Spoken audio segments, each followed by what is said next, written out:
ನಮಸ್ತೆ ವೀಕ್ಷಕರೇ, ಮೆಂಡೋ ನ್ಯೂಸ್ ನೆಟ್ವರ್ಕ್ಗೆ ಸ್ವಾಗತ. ನಾನು ನಿಮ್ಮ ದಿವ್ಯಾ. ಸಮಸ್ತ ನಾಡಿನ ಜನತೆಗೆ ಹೊಸ ವರ್ಷದ ಕ್ಯಾಲೆಂಡರ್ನ ಶುಭಾಶಯಗಳು. ವೀಕ್ಷಕರೇ, ಕಳೆದ ಸಂಚಿಕೆಯಲ್ಲೇ ಹೇಳಿದಾಗೆ ಕಿಸಾನ್ ಸಂಘದ ಅಧ್ಯಕ್ಷರು ನಾಗಭೂಷಣ್ ರೆಡ್ಡಿ ಅವರು ನಮ್ಮ ಜೊತೆಗಿದ್ದಾರೆ. ಇನ್ನು ಈ ಒಂದು ಯುವ ಪೀಳಿಗೆಗೆ ಹಿರಿಯ ಹೋರಾಟಗಾರರ ಒಂದು ಹೋರಾಟದ ಹಾದಿ ಹಾಗೂ ಅವರ ಹೋರಾಟದ ಹಾದಿಯಲ್ಲಿ ಆಗುವಂತಹ ಕಷ್ಟಗಳೇನಿತ್ತು, ಅದಕ್ಕೆ ಪರಿಹಾರಗಳು ಯಾವ ರೀತಿ ಸಿಗ್ತಾ ಇತ್ತು ಅನ್ನೋದ್ರ ಬಗ್ಗೆ ಯುವ ಪೀಳಿಗೆಗೆ ತಿಳಿಸಿಕೊಡುವಂತಹ ಕೆಲಸವನ್ನ ನಾವು ಮಾಡ್ತಾ ಇದ್ದೀವಿ. ಕಳೆದ ಸಂಚಿಕೆಯಲ್ಲೂ ಕೂಡ ಪಾವಗಡ ಒಂದು ಗ್ರಾಮದ ರೈತರ ಪರವಾಗಿ ಹೋರಾಟ ಹಾಗೂ ಪಾವಗಡ ಗ್ರಾಮದ ಹೋರಾಟದ ಬಗ್ಗೆ ನಾವು ಮಾತಾಡಿದ್ವಿ. ಇವತ್ತು ಕೂಡ ರೈತರ ಹೋರಾಟದ ಬಗ್ಗೆ ಒಂದಷ್ಟು ವಿಚಾರಗಳನ್ನ ನಮ್ಮ ಜೊತೆ ಹಂಚ್ಕೊಳ್ಳೋದಿಕ್ಕೆ ನಾಗಭೂಷಣ್ ರೆಡ್ಡಿ ಅವರು ನಮ್ಮ ಜೊತೆಗಿದ್ದಾರೆ. ಸರ್ ನಮಸ್ತೆ. ನಮಸ್ಕಾರ ಸರ್, 2012ರಲ್ಲಿ ತಾಯಿಯ ಎದೆ ಹಾಲಿನಲ್ಲಿ ಫ್ಲೋರೈಡ್ ಅಂದ್ರೆ ಆ ಒಂದು ಪಾವಗಡ ಗ್ರಾಮದಲ್ಲಿ ನೀರಿನಲ್ಲಿ ಫ್ಲೋರೈಡ್ ಮಿಕ್ಸ್ ಆಗಿ ಬರ್ತಾ ಇತ್ತು. ಇದರಿಂದ ತಾಯಿಯಲ್ಲಿ ಬರುವಂತಹ ಎದೆ ಹಾಲಿನಲ್ಲೂ ಕೂಡ ಫ್ಲೋರೈಡ್ ಮಿಕ್ಸ್ ಆಗಿದೆ ಅನ್ನೋದ್ರ ಬಗ್ಗೆ ನೀವು ಸರ್ಕಾರಕ್ಕೆ ಲೆಟರ್ ಕೂಡ ಬರೆದ್ರಿ, ಹಲವಾರು ಮಾಧ್ಯಮಗಳಲ್ಲಿ ಕೂಡ ಬಂತು.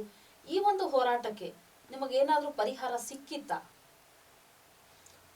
ನಾನು ರಾಷ್ಟ್ರೀಯ ಕಿಸಾನ್ ಸಂಘ ಸ್ಟೇಟ್ ಅಧ್ಯಕ್ಷ ನಾಗಭೂಷಣ ರೆಡ್ಡಿ ಅಂತ. ನಾನು ಅತಿ ಹಿಂದುಳಿದ ತಾಲೂಕು ಒಳ್ಳೂರು ಕ್ಯಾತಗಾನ ಚೆರ್ಲು ಊರಿಂದ ಹಳ್ಳಿಯಿಂದ ಬಂದು ಪಾವಗಡದಲ್ಲಿ ನೆಲೆಸಿದ್ದೀನಿ. ಪಾವಗಡದ ಮೊದಲು ನಾನು ರೈತನಾಗಿ ಶೇಂಗಾ ರೈತ ಬೆಳೆಯುವ ಬೆಳೆಗಳನ್ನೇ ಬೆಳೆಕೊಂಡು ಜೀವನ ಮಾಡ್ತಾ ಇದ್ದೆ. ಆಮೇಲೆ ಸ್ವಲ್ಪ ಮಕ್ಕಳು ದೊಡ್ಡವರಾದ ಮೇಲೆ ಅವರ ವಿದ್ಯಾಭ್ಯಾಸಕ್ಕಾಗಿ ಪಾವಗಡ ತಾಲೂಕಿಗೆ ಬಂದು ಪಾವಗಡ ತಾಲೂಕಿನಲ್ಲೇ ನೆಲೆಸಿ ಪಾವಗಡ ತಾಲೂಕಿನ ಸಮಸ್ಯೆಗಳ ಬಗ್ಗೆ ಸ್ವಲ್ಪ ಅಷ್ಟೋ ಇಷ್ಟೋ ಸಮಾಜ ಸೇವೆ ಮಾಡಬೇಕೆನ್ನುವ ಉದ್ದೇಶದಿಂದ ಪಾವಗಡ ತಾಲೂಕಿನ ಸಮಸ್ಯೆಗಳ ಬಗ್ಗೆ ಸ್ವಲ್ಪ ಒಂದು ಹೆಜ್ಜೆ ಮುಂದೆ ಇಟ್ಟೆ. ಪಾವಗಡ ತಾಲೂಕು ಸತತ ಬರಪೀಡಿತ ತಾಲೂಕಾಗಿದ್ದು ಮಳೆ ಬಹಳ ವಿರಳವಾಗಿ 1200 ಅಡಿ 800 ಅಡಿವರೆಗೂ ಹೋದ್ರೆ ನೀರು ಹೊರಗಡೆ ಬರ್ತಾ ಇತ್ತು. ಅಂತ ಸಂದರ್ಭದಲ್ಲಿ ಆ ನೀರಿನಲ್ಲಿ ಬರ್ತಕ್ಕಂಥ ನೀರು ಕಂಪ್ಲೀಟು ಫ್ಲೋರೈಡ್ನಿಂದ ಕೂಡಿದೆ ಎಂದು ಪ್ರಯೋಗಾಲಯಗಳಿಂದ ದೃಢಪಟ್ಟಿರುವ ಸರ್ಟಿಫಿಕೇಟ್ಗಳ ಮೇಲೆ ಅಲ್ಲಿ ಜನ ಆ ನೀರು ಕುಡಿದು, ನಮಗೆ ಬೇರೆ ಯಾವ ನದಿ ಮೂಲದ ನೀರಿಲ್ಲ, ಓನ್ಲಿ ಬೋರ್ವೆಲ್ ಮೇಲೇನೆ ಆಧಾರ ಪಡಬೇಕಾಗಿದೆ. ನಮಗೆ ನಮ್ಮ ಕರ್ನಾಟಕ ಲಾಸ್ಟ್ ಬಾರ್ಡರ್ನಲ್ಲಿದೆ ಪಾವಗಡ. 3 ಕಡೆ ಆಂಧ್ರ ಸುತ್ತಿಕೊಂಡಿದೆ, ಒಂದು ಕಡೆ ಮಾತ್ರ ಚಿತ್ರದುರ್ಗ ಕಡೆ ಮಾತ್ರ ನೇರವಾಗಿ ಕರ್ನಾಟಕ ಸಿಗುತ್ತೆ. ಈ 3 ಕಡೆನೂ ಮಡಕಸಿರ, ಪೆನುಕೊಂಡೆ, ಕಲ್ಯಾಣದುರ್ಗ ಅಂತ ಸುತ್ತಲೂ ಸುತ್ತುವರೆದಿದೆ ಆಂಧ್ರ. ಅಂತ ಮಧ್ಯದಲ್ಲಿ ಸೇರಿಕೊಂಡು ನಮಗೆ ಯಾವ ನದಿ ಮೂಲದ ನೀರಿಲ್ಲದೆ ಬೋರ್ವೆಲ್ಗಳಿಂದಲೇ ಆಧಾರ ಪಟ್ಟು ಆ ನೀರನ್ನೇ ಕುಡಿದು ಕೈ ಕಾಲು ಮೊಣಕಾಲು ಇವೆಲ್ಲ ನೋವಿನಿಂದ ಜನ ನರಳುತ್ತಿದ್ದರು. ಇವತ್ತಿಗೂ ನಾನಾ ಥರ ಕಾರ್ಯಗಳಿಂದ ಅವರ ದುಡಿದ ಅಷ್ಟೋ ಇಷ್ಟೋ ಹಣ ಎಲ್ಲ ಕಂಪ್ಲೀಟ್ ಹಾಸ್ಪಿಟ್ಲ್ ಪಾಲಾಗ್ತಾ ಇತ್ತು.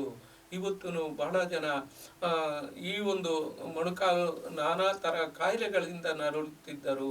ಇದನ್ನು ಏನಾದರೂ ಮಾಡಬೇಕಲ್ಲ ಅಂತ ಸರ್ಕಾರಗಳಿಗೆ ಕಾಗದಗಳು ಬರೆದವು, ಆದರೂ ಆಗಲಿಲ್ಲ. ಕೊನೆಗೆ ಏನು ಮಾಡಿದೆವು, ಯಾವಾಗ ಈ ಒಂದು ನೀರನ್ನು ಪ್ರಯೋಗಾಲಯಗಳಿಗೆ ಕೊಟ್ಟು ಪ್ರಯೋಗಾಲಯಗಳಿಂದ ದೃಢಪಟ್ಟಿರುವ ಸರ್ಟಿಫಿಕೇಟ್ಗಳ ಮೇಲೆ ಒಂದು ಹೈಕೋರ್ಟ್ಗೆ ಒಂದು ಕಾನೂನು ಹೋರಾಟ ಮಾಡಿದೆವು. ಕಾನೂನು ಹೋರಾಟ ಅಂದರೆ ಹೈಕೋರ್ಟ್ಗೆ ಒಂದು ರಿಟ್ ಹಾಕಿದೆವು. ರಿಟ್ ಹಾಕಿದಾಗ ಪಾವಗಡ ತಾಲೂಕಿನವರೇ ಈರಪ್ಪ ರೆಡ್ಡಿ ಅಂತ ಪಾಪ ಅವರು, ನಾನು ಹೋಗಿ ಈ ಥರ ನಮ್ಮ ತಾಲೂಕಿನ ಸಮಸ್ಯೆ ಇದೆ ಅಂತ ಹೇಳಿದಾಗ ಅವರು ತಾಲೂಕಿನ ಬಗ್ಗೆ ಕೂಲಂಕುಷವಾಗಿ ಪರಿಚಯ ಇದ್ದಾಗ ನನಗೂ ಬಹಳ ವರ್ಷದಿಂದ ಇದು ಗಮನದಲ್ಲಿತ್ತು, ಆದ್ರೂ ಅವಕಾಶ ಸಿಕ್ಕಿರಲಿಲ್ಲ. ನೀವು ಇದಕ್ಕೆ ಸಂಬಂಧಪಟ್ಟ ಕಂಪ್ಲೀಟ್ ಮಾಹಿತಿಯನ್ನು ಕೊಡಬೇಕು. ಏನು ಕೊಡಬೇಕು ಅಂದರೆ ಅದಕ್ಕೆ ಬೇಕಾದಂಥ ಮಾಹಿತಿಗಳು, ಸರ್ಟಿಫಿಕೇಟ್ಗಳು ಇವೆಲ್ಲ ತರಬೇಕು. ಅಲ್ಲಿ ಅವೆಲ್ಲ ತರೋವರೆಗೂ ಇಲ್ಲಿಗೆ ಹೆಜ್ಜೆನೇ ಇಡಬೇಡಿ, ಅವೆಲ್ಲ ಸರ್ಟಿಫಿಕೇಟ್ ತಂದು ಸಾಕ್ಷಾಧಾರವಾಗಿ ಬಂದು ಕುಂತರೆ ನಾನು ಹೈಕೋರ್ಟ್ಗೆ ಕೇಸ್ ಹಾಕ್ತೀನಿ ಅಂತ ಹೇಳಿದರು. ಆವಾಗ ನನ್ನ ಜೋಬಿನಲ್ಲಿ ನನ್ನ ಸ್ವಂತ ಹಣ 5,000 ಹಣ ಇತ್ತು. ಹಣ ಟೇಬಲ್ ಮೇಲೆ ಇಟ್ಟೆ. ಟೇಬಲ್ ಮೇಲೆ ಇಟ್ಟಾಗ ಯಾಕೆ ಅಂದರು, ಏನೋ ಜೆರಾಕ್ಸ್ಗಾಗುತ್ತೆ, ನಿಮ್ಮ ಫೀಸ್ ಎಲ್ಲ ಇದು ಜೆರಾಕ್ಸ್ಗಂತ ಕೊಡ್ತಾ ಇದ್ದೀನಿ ಅಂತ ಹೇಳಿದೆ. ಬೇಡ ಇಟ್ಕೊಳ್ಳಿ ಅಂತ ಹೇಳಿ ಆ ದುಡ್ಡನ್ನು 1 ರೂಪಾಯಿನೂ ಮುಟ್ಟದೆ ಅದನ್ನು ವಾಪಸ್ಸು ಕೊಟ್ಟು, ಆಮೇಲೆ ನಾನು ರೆಕಾರ್ಡ್ ಎಲ್ಲ ಅವರು ಏನು ಹೇಳಿದ್ರು ಅಷ್ಟು ಸಂಪೂರ್ಣ ರೆಕಾರ್ಡನ್ನು ತೆಗೆದುಕೊಂಡು ಹೋಗಿ ಕೊಟ್ಟಾಗ ಸಂತೋಷದಿಂದ ಹೈಕೋರ್ಟ್ಗೆ ಒಂದು ರಿಟ್ ಫೈಲ್ ಮಾಡಿದರು. ಆ ಸಂದರ್ಭದಲ್ಲಿ ವಿಕ್ರಮಜಿತ್ ಸೇನು ಮತ್ತು BV ನಾಗರತ್ನ ಅಂತ ಹೈಕೋರ್ಟ್ ಚೀಫ್ ಜಸ್ಟಿಸ್ ಇದ್ದರು. ಆ ಇಬ್ಬರು ಆ ಹೈಕೋರ್ಟ್ ಚೀಫ್ ಜಸ್ಟಿಸ್ ಓಪನ್ ಕೋರ್ಟ್ನಲ್ಲೇ ಇದ್ರಿ ನ್ಯಾಯಯುತವಾದ PIL ಕೆಲ್ಸಕ್ಕೆ ಬಾರದೆಲ್ಲ ತಂದು ಹಾಕ್ತೀರಿ ಅಂತ ಕೋರ್ಟ್ನಲ್ಲೇ ಅಷ್ಟು ಜನ ಕೋರ್ಟ್ ಕಿಕ್ಕಿರಿದು ತುಂಬಿದ ಒಂದು ಇದರಲ್ಲಿನೂ ಹೇಳಿದಾಗ ನನಗೂ ಒಂಥರ ಖುಷಿ ಆಗೋಯ್ತು. ಓಹೋ, ಉತ್ತಮವಾದ ಕೆಲಸ ಮಾಡಿದ್ದೀನಿ ಅಂದ್ಕೊಂಡೆ. ಆದರೆ ಆವಾಗ ಸರ್ಕಾರವನ್ನು ಹೈಕೋರ್ಟ್ ಚೀಫ್ ಜಸ್ಟಿಸ್ ಕೇಳಿದರು ಏನಂತ, ಏನು ಈ ಥರ ತಾಯಂದಿರ ಎದೆ ಹಾಲಿನಲ್ಲಿ ಫ್ಲೋರೈಡ್ ಇದೆ ಅಂತ ಪ್ರಯೋಗಾಲಯಗಳಿಂದ ದೃಢಪಟ್ಟಿರುವ ಸರ್ಟಿಫಿಕೇಟ್ಗಳ ಮೇಲೆ ಇವರು ಕೋರ್ಟ್ಗೆ ಬಂದಿದ್ದಾರೆ, ಏನು ಹೇಳ್ತೀರಾ ಸರ್ಕಾರ ಹೇಳಿ ಅಂತ ಕೇಳಿದಾಗ ಸರ್ಕಾರ ಹೇಳಿತು, ಕರ್ನಾಟಕ ಸರ್ಕಾರ ಒಂದನ್ನು ಮಾತ್ರ ನಾನು ಪಾರ್ಟಿ ಮಾಡಿದ್ದೆ. ಆ ಸರ್ಕಾರ ಹೇಳ್ತು, ಏನು ಹೇಳ್ತಪ್ಪ ಅಂದರೆ, ಈಗ ಇದಕ್ಕೆ ಪರಿಹಾರ ಏನು ಮಾಡ್ತೀರಿ ಅಂತ ತಕ್ಷಣ ಕೇಳಿದಾಗ ಸರ್ಕಾರ ಹೇಳ್ತು, ಪ್ರತಿ ಹಳ್ಳಿಗೂ ಶುದ್ಧ ಕುಡಿಯುವ ನೀರಿನ ಘಟಕಗಳನ್ನು ಕೊಡ್ತೀವಿ ಅಂತ ಹೇಳ್ತು. ಅದೇ ಥರ ಎಷ್ಟು ವರ್ಷ ಬೇಕು, ಎಷ್ಟು ದಿನ ಬೇಕು ಅಂತ ಚೀಫ್ ಜಸ್ಟಿಸ್ ಕೇಳಿದಾಗ ನಮಗೆ 2 ತಿಂಗಳು ಸಾಕು ಅಂತ ಹೇಳಿ ಪ್ರತಿ ಹಳ್ಳಿಗೂ ಒಂದೊಂದು RO ಪ್ಲಾಂಟ್ಗಳನ್ನು ಫಿಕ್ಸ್ ಮಾಡಿದರು. RO ಪ್ಲಾಂಟ್ಗಳನ್ನು ಫಿಕ್ಸ್ ಮಾಡಿದ ಮೇಲೆ ಸರಿ ಆಯಿತು ಅಂತ ಕೇಸು ಅಲ್ಲಿ ಮುಂದುವರಿಸಿ ಆಯಿತು. ನೆಕ್ಸ್ಟ್ ಶಾಶ್ವತ ಕುಡಿಯುವ ನೀರಿಗೆ ಏನು ಮಾಡ್ತೀರಿ ಅಂತ ಸರ್ಕಾರವನ್ನು ಪ್ರಶ್ನೆ ಮಾಡಿದಾಗ ಸರ್ಕಾರ ಹೇಳ್ತು, ಶಾಶ್ವತ ಕುಡಿಯುವ ನೀರಿಗೆ ಈ 4 ನದಿಗಳಲ್ಲಿ ಯಾವುದು ಸೂಕ್ತನೋ ಆ ನದಿ ಮೂಲದ ನೀರನ್ನು ಪಾವಗಡಕ್ಕೆ ಬಿಡ್ತೀವಿ ಅಂತ ಸರ್ಕಾರ ಜಸ್ಟಿಸ್ ಅವರಿಗೆ ಆನ್ಸರ್ ಮಾಡಿತ್ತು. ಸರಿ, ಇದಕ್ಕೆ ಎಷ್ಟು ಟೈಮ್ ಬೇಕು, ಇದರ ಮಧ್ಯೆ ಬೇಕಾದಷ್ಟು ಬೇರೆ ಬೇರೆ ಇವೆಲ್ಲ ನಡೀತು. ಏನು ನಡೀತು ಅಂತ ತಾವು ಪ್ರಶ್ನೆ ಮಾಡ್ತೀರಾ. ಏನು ನಡೀತು ಅಂದರೆ, ನಮ್ಮ ಪಾವಗಡದಿಂದನೇ ಆಂಧ್ರಕ್ಕೆ ಒಂದು 10 ಕಿಲೋಮೀಟರ್ ಮುಂದಕ್ಕೆ ನೀರು ಹೋಗ್ತಾ ಇದೆ. ತುಂಗಭದ್ರಾ ಹಿನ್ನೀರಿಂದೆ ಜಲಾಶಯ ನೀರು ನಮ್ಮ ಪಾವಗಡದ ಮುಖಾಂತರನೇ 10 ಕಿಲೋಮೀಟರ್ ಮುಂದಕ್ಕೆ ಹೋಗ್ತಾ ಇದೆ. ಆದರೆ ಅದರಲ್ಲಿ ನಾವು ಅದನ್ನು ಒಂದು ಪೇಜ್ ಬರೆದಿದ್ವಿ, ಈ ಥರ ಇದೆ ಅಂತ. ಅದಕ್ಕೆ ಚೀಫ್ ಜಸ್ಟಿಸ್ ಹೇಳಿದರು, ಅಲ್ರಿ ಇದ್ರ ಮುಖಾಂತರ ನೀರು ಹೋಗ್ತಾ ಇದೆ, ಈ ಮನೆಗೆ ಬಿಟ್ಟು ಆ ಮನೆಗೆ ಹೆಂಗೆ ತಗೊಂಡೋದ್ರು ಅಂತ ಪ್ರಶ್ನೆ ಮಾಡಿದರು. ಆದ್ರೂ ನಾವು ಆ ಸರ್ಕಾರದ ಮೇಲೆ ಕೇಸ್ ಹಾಕಿರ್ಲಿಲ್ಲ, ಆ ಸರ್ಕಾರದ ಮೇಲೆ ಗಮನನೂ ನಮಗೆ ಇರಲಿಲ್ಲ. ಆದ್ರೂ ಚೀಫ್ ಜಸ್ಟಿಸ್ ತಕ್ಷಣ ಆಂಧ್ರ ಸರ್ಕಾರಕ್ಕೆ ನಮ್ಮ ಈ ಮನೆಗೆ ಬಿಟ್ಟು ಆ ಮನೆಗೆ ಹೆಂಗ್ ತಗೊಂಡೇ ಹೋದ್ರಿ ಅಂತ ಒಂದು ನೋಟಿಸ್ ಕಳಿಸಿದ್ರು. 2-3 ನೋಟಿಸ್ ಕಳಿಸಿದ್ರು. ಅವರು ಈ ಕಡೆ ತಿರುಗಿ ನೋಡಲಿಲ್ಲ. ಮತ್ತೆ ಕೊನೆಗೆ ಇಷ್ಟೇ ಬರೆದಿದ್ದು, ನಾನು ಅಲ್ಲಿ ಬರ್ತಕ್ಕಂಥ ನೀರನ್ನೇ ಸ್ಥಗಿತಗೊಳಿಸಿದರೆ ಏನು ಮಾಡ್ತೀರಿ ಅಂತ ಪ್ರಶ್ನೆ ಮಾಡಿದಾಗ ನೆಕ್ಸ್ಟ್ ಎಲ್ಲ ಅವರ ಸರ್ಕಾರನೇ ಓಡಿ ಬಂದು ಸ್ವಾಮಿ ಹಂಗ ಸ್ವಾಮಿ ಹಿಂಗ್ ಸ್ವಾಮಿ ಅದು ಸ್ವಾಮಿ ಇದು ಸ್ವಾಮಿ ಅಂತ ಹೇಳಿ ಅವರು ಸ್ವಲ್ಪ ಅವರ ಒಂದು ಮನವಿಯನ್ನು ಸ್ವೀಕರಿಸಿ ಸಾಹೇಬರು ನಮ್ಮ ಚೀಫ್ ಜಸ್ಟಿಸ್ನು ಸರಿ ಆಯಿತು ನಮ್ಮ ಕರ್ನಾಟಕ ಸರ್ಕಾರವನ್ನು ಕೇಳಿದಾಗ 2 ವರ್ಷದಲ್ಲಿ ಪಾವಗಡ ತಾಲೂಕಿಗೆ ಶಾಶ್ವತ ಕುಡಿಯುವ ನೀರು ಕೊಡುತ್ತೇವೆಂದು ಒಂದು ಸರ್ಕಾರ ಹೈಕೋರ್ಟ್ಗೆ ಒಂದು ಮನವಿ ಪತ್ರ ಸಲ್ಲಿಸಿತು. ಆಯಿತು, ಕೇಸು ಅಬೇನ್ಸ್ನಲ್ಲಿಟ್ಟರು. ಕೇಸು ಕಂಪ್ಲೀಟ್ ಕ್ಲೋಸ್ ಮಾಡಲಿಲ್ಲ. ಆವಾಗ ಮತ್ತೆ 2 ವರ್ಷ ಆಯಿತು, 2 ವರ್ಷ ಮುಗೀತು, 3 ವರ್ಷ ಆದ್ರೂ ನೀರು ಬರಲಿಲ್ಲ.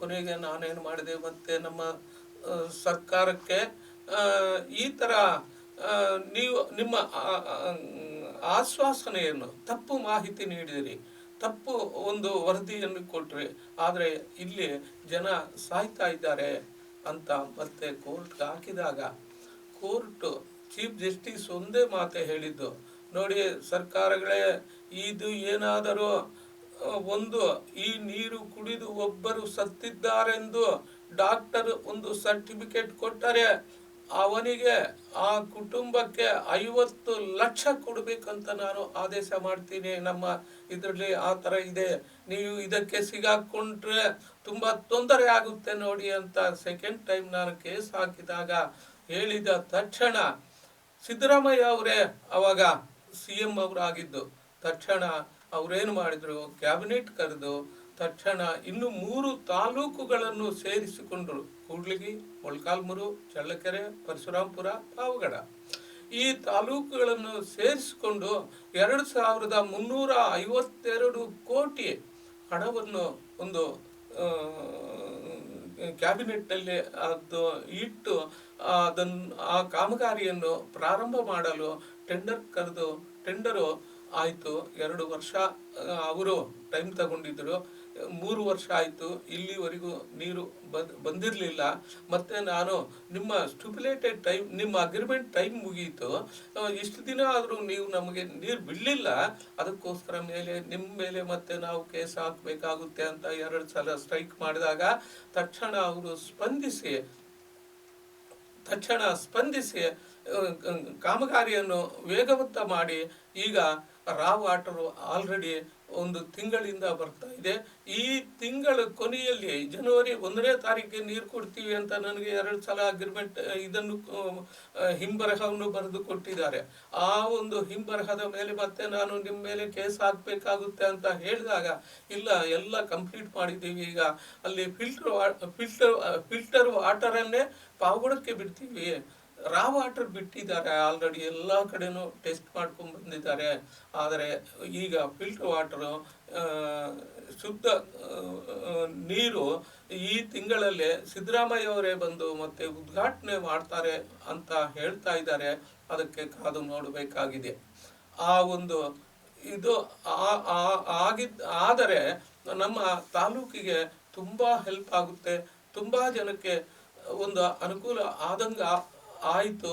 ನಾನು ಅಷ್ಟೋ ಇಷ್ಟೋ ನಮಗೆ ಈ ವಯಸ್ಸಿನಲ್ಲಿ ಕಷ್ಟಪಟ್ಟು ಏನೋ 4 ಜನರ ಒಂದು ಕೆಲಸ ಮಾಡಿದ್ದಕ್ಕೆ ನನಗೂ ಏನೋ ಒಂದು ಸಮಾಧಾನ ಆಗುತ್ತೆ. ನಾನೇನೋ ರಾಜಕಾರಣಿ ಅಲ್ಲ, ಬೇರೆ ಯಾವ ಥರದ ಇನ್ನೊಬ್ಬರ ಮೇಲೆ ಅಸೂಯದ ಮಾತಿಲ್ಲ, ನಮಗೆ ಯಾರ ಮೇಲೆ ಯಾವ ಥರದ ಜಿದ್ದಿನ ದ್ವೇಷ ಇಲ್ಲ. ನಮಗೆ ಬೇಕಾಗಿರೋದು ನ್ಯಾಯಯುತವಾದ ಬೇಡಿಕೆಗೆ ನ್ಯಾಯಯುತವಾದ ಒಂದು ಇದನ್ನು ಕೊಡಿ ಅಂತ ನಾನು ಮನವಿ ಮಾಡಕ್ಕೆ ಬಂದಿದ್ದೀನಿ ಹೊರತು ಇನ್ನು ಯಾವ ಥರದ ನಮ್ಮ ಇದು ಇಲ್ಲ. ಸರ್, 2012ರಲ್ಲಿ ಹಾಕಿರುವಂತ ಅರ್ಜಿಗೆ ಈಗ ಅದಕ್ಕೆ ಪರಿಹಾರ ವ್ಯವಸ್ಥೆ ಸಿಗ್ತಾ ಇದೆಯಾ? ಹೌದು ತಾಯಿ. ಹೆಂಗೆ ಅಂದರೆ, ಕಾಮಗಾರಿ ಟೆಂಡರ್ ಆಯಿತು, ಕಾಮಗಾರಿಯಲ್ಲಿ ಆ ಸ್ಟಿಪ್ಯುಲೇಟೆಡ್ ಒಂದು ಅಗ್ರಿಮೆಂಟ್ ಟೈಮ್ ಅಂತ ಇರುತ್ತಮ್ಮಯ್ಯ, ಆ ಟೈಮಿಗೆ ಕರೆಕ್ಟಾಗಿ ಅವರು ಕೆಲಸ ಮುಗಿಸಲಿಲ್ಲ. ಅವರ ಸಮಸ್ಯೆಗಳೇನಿದೆಯೋ ನನಗೆ ಗೊತ್ತಿಲ್ಲ. ಸಮಸ್ಯೆಗಳಂದರೆ ಇನ್ ಟೈಮಿಗೆ ಪೇಮೆಂಟ್ ಬರಲಿಲ್ಲ ಅಂತನೋ, ಇನ್ ಟೈಮ್ಗೆ ಪರ್ಮಿಷನ್ ಸಿಗಲಿಲ್ಲ ಅಂತನೋ, ಅಂಥವು ಏನೇನೋ ಇರ್ತವೆ. ಅವೆಲ್ಲ ನನಗೆ ಗೊತ್ತಿಲ್ಲ. ನನಗೆ ಬೇಕಾಗಿರೋದು ನೀರು ಕೊಡಬೇಕು ಅಂತಲೇ ನಾನು ಒತ್ತಾಯ ಮಾಡಿದೆ. ನಿಮ್ಗೆ ಆ ಕೆಪಾಸಿಟಿ ಇಲ್ದಿದ್ರೆ ನೀವು ಯಾಕೆ ಟೆಂಡರ್ ಹಾಕಿದೆ ಅಂತಲೂ ನಾನು ಪ್ರಶ್ನೆ ಮಾಡ್ತಾ ಇದ್ದೀನಿ. 2 ಸಲ ಪ್ರತಿಭಟನೆ ಮಾಡಿದ್ದೀನಿ. ಅದಕ್ಕೋಸ್ಕರ ಈಗ ಅದು ಒಂದು ಹಂತಕ್ಕೆ ಬಂದಿದೆ. ಸಾಧ್ಯವಾದಷ್ಟು ಈ ತಿಂಗಳು ನಮ್ಮ ಶುದ್ಧ ಕುಡಿಯುವ ನೀರೇ ನಮ್ಮ ತಾಲೂಕಿಗೆ ಬರಬಹುದು ಅಂತ ಒಂದು ಆಶಾದಾಯಕವೂ ಇದೆ ತಾಯಿ. ಮೆಂಡು ನ್ಯೂಸ್ ನೆಟ್ವರ್ಕ್, ಸತ್ಯದ ಕನ್ನಡಿ.